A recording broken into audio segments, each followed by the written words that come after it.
everyone, it's Natasha. In today's video, I'm going to show you the Memoria Press second grade curriculum manual. I have a lot of videos on Memoria Press curriculum, but I don't think I've ever shown you inside the second grade curriculum manual. And so I thought I would do that today. If you're watching this video, when it's put out, this is the month of February in 2021, take advantage of their free shipping offer, which I will put all the information down below.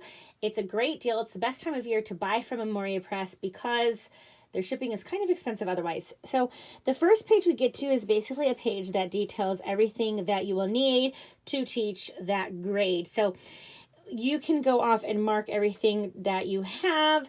And if you are new to Memoria Press, there are items that you will need to get in a new user package, and they are labeled with a little asterisk here.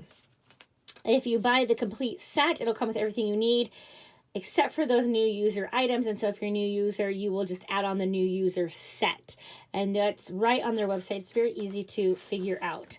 So here we have an introduction, and then it has some teaching guidelines which you'll want to go through. So it talks about the opening recitation, Latin and grammar, a general overview about how that should work, spelling, reading, math, copybook and cursive, memory, and Christian studies. Also, we'll talk about literature, poetry, art, music, history, culture, science, and crafts. That's all in their enrichment book. Now, the enrichment has a whole nother manual that goes along with it, and I'm pretty sure I have shown that in another video, which I will link down below. If I haven't, I'll do a video on that, but I'm pretty sure I have. So either way, it'll be there for you shortly if it's not there already. Then we have literature study discussion points, and poetry study, music study, and nature study, art study. And then we have a recommended schedule, or you can write your own schedule. And this, you can note, leaves about an hour for reading and quite a long time, an hour and 15 minutes for phonics, spelling, and grammar, and about 45 minutes for Latin, and about 45 minutes for math, about half an hour for copybook and memory, and half an hour for cursive, and half an hour for literature and enrichment. Now, I don't quite agree with those timetables. I think those are a bit off from my experience, but that gives you a general overview. And then this is what I love about the curriculum manual, just literally the way it's set up. So we have, this is week 1. You see all week 1 spread out before you. Then on the side, we have recitation, Christian studies, spelling, Latin and grammar, reading, math, copybook and memory, cursive, and literature and enrichment. As you can see, this is very easy to follow. You can check off the boxes as you go. Now, I will say that this is actually my second curriculum book that they sent me, because I purchased it and then they updated it after I purchased it, and then they sent me a new one. And so I thought, wow, that was really nice of them. So please note that too, if you do purchase from Memoria Press, there is benefits versus purchasing, say, from, another retailer or purchasing used, because they will do things like that, like send you the updated version. You also get the access to the digital files that I'll show you some things in the appendix that you will get digitally, which is really handy and helpful. So anyways, I do recommend buying from Memoria Press if you can, but it breaks it down. And so you can check mark everything you do. And I will also note that there is mathematics enrichment, sometimes as part of the recitation. Now, it's not really recitation, the mathematics enrichment. You could stick that into math time if you want. You could really put it anywhere. And it gives you ideas for, it tells you what to do in the back in the appendix, and I'll show you that. And I do have a video showing you the whole unboxing of everything that the second grade program comes with, so I won't totally go over that here, but you do cover everything, like I said, from recitation to Christian studies, spelling, Latin and grammar, reading, math, copybook memory, cursive, and literature and enrichment. And that literature and enrichment has the science and history, culture, music, and art, along with the read-alouds. And so every week just goes through like that, okay? So it's really laid out so nicely. The layout is truly my favorite part of this. And so I don't think I need to totally show you, every single thing here. But I do want to tell you, okay, so it is, as you can see here, we've got week 33, a full week there, and then we've got week 34. And really, it's just spelling and Latin and grammar, which is just review games. So it's really a 33-week program. There just happens to be that extra week of spelling. And then we have the appendix. Okay, so we have some sample prayers you can use with your child. I've never used those, but there's also these practice tests, these Prima Latina practice tests. Again, if you buy from Memoria Press, you can get digital file. And we have study guides for Prima Latina. And then we have letter activities for phonics review. So these are just games and activities that you could do to practice phonics. And then we have a president's song. And then the second grade recitation. My girls love the recitation. Love the recitation. They just love it. So we do that. And then now I will say that nobody's in second grade right now. I don't have a second grader, but I just thought this was a good time to show this because of the Memoria Press free shipping offer right now. And I was just thinking about it and I was like, you know what? I've never shown this before. So anyway, then we have memory verse and the Bible story or the story Bible. Oh, the Bible is so gorgeous that they use, but it gives you the memory verse and then what story goes along with there if you want that all broken down like that. And then we have the read aloud book list. Now this is fantastic too. What I had done in the other one before they sent me this updated one is I had gone and I marked the books as I got them. So what I like to do is kind of color code. And so if I can find the book at the library, I search my library's website basically for everything at the beginning of the year. And I'll color code like the library one color, like say orange. And then I know to pick those up at the library. Or if I own it already, I'll color it a different color, or if I need to order like a different color. So I usually have like 3 colors going on the page, but that just helps me.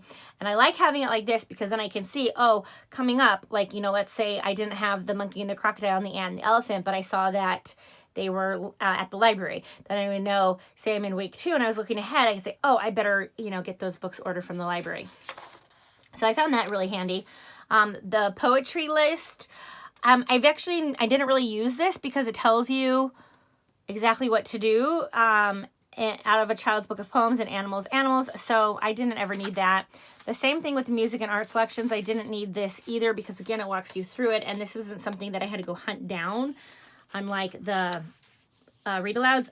But this one, the history, culture, and science resource list was another one that I felt very handy having all in one spot like this. So same thing here. Now typically with this, the first one is the book you need and the other ones are kind of optional. Okay, but you could totally switch it out for a book on the same topic. For instance, I found after getting all these books that I don't really love Gail Gibbons books, and there's a lot of Gail Gibbons books, well maybe not a lot, but a couple, maybe a handful.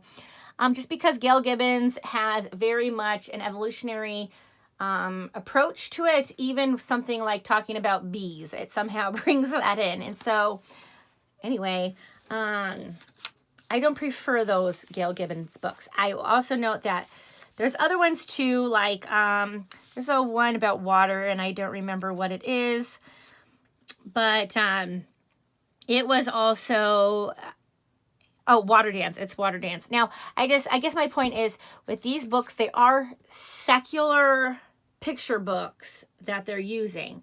So use your judgment and feel free to kind of swap out.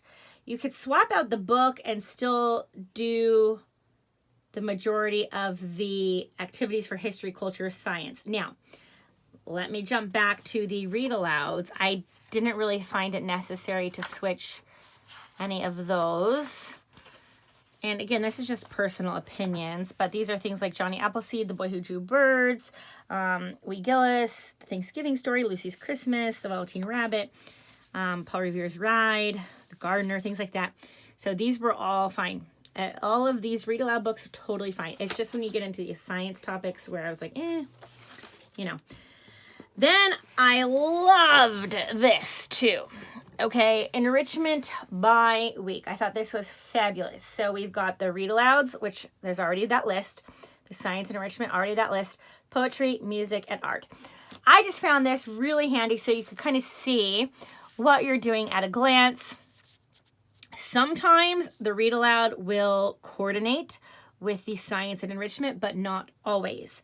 So for example, Johnny Appleseed and How Do Apples Grow? Okay, that totally goes together. The Boy Who Drew Birds and How to Draw Birds. And even McElligot's Pool and Follow the Water from Brook to Ocean. And The Monkey and the Crocodile in the Rainforest. And for the most part, I think they do. I think there was maybe some like Cinderella and Let's Go Rock Collecting. I was like, you know, it doesn't really work. I can kind of see the connection. And then, but poetry was my fairy. So, and then Mabel and the Cable Car and Earthquakes, and D is for Democracy. That one I was really like, And the Five Chinese Brothers and Oceans. So you see, sometimes they don't really correlate that much, and other times they really, really correlate. So it depends. But I would say overall, they pretty much try to correlate as much as they possibly can.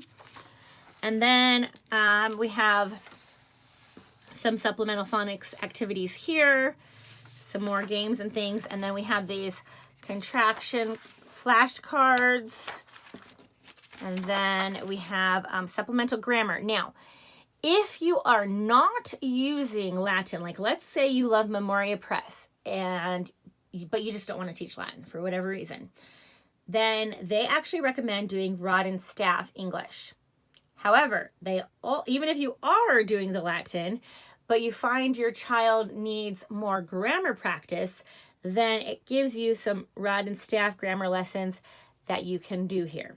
Okay, so that's just kind of how it goes. It's rod and staff is their preferred English or grammar curriculum if you're not doing their Latin, but even if you are, you can still supplement with rod and staff if your child is struggling with grammar, because at this level, in the second grade level, the bulk of their grammar is going to come from their Latin lessons. So I do have a flip through on the Prima Latina, and you will see that how it is correlated to English grammar. So not just Latin grammar, but English grammar too. And then we have a grade book, which is reproducible if you so choose. And then here's that mathematics enrichment that I was talking about. That is during recitation time. And it's basically things that you can just kind of go over with your child that maybe isn't covered in math class. And things like kind of word problems and things to deal with more like geometry and things like that. So that's all there, broken down by week. Again, you can check it off as you go. Okay. And then here's a review of kindergarten and first grade Bible verses if you wanted to review, or you were just interested in it because you were new. And then we have addition families and subtraction families and 11 to 18 triplets. So that is what is in the curriculum manual. I hope that was helpful to you. If you have any questions, please do let me know. I'm going to link my whole Memoria Press playlist down below. A lot of it is geared towards second grade, but there's some other stuff thrown in there too. So feel free to check that out. And I think that's all I have for you. So again, let me know if you have any questions, and please make sure to give this video a thumbs up, and don't forget to subscribe if you love all things homeschool.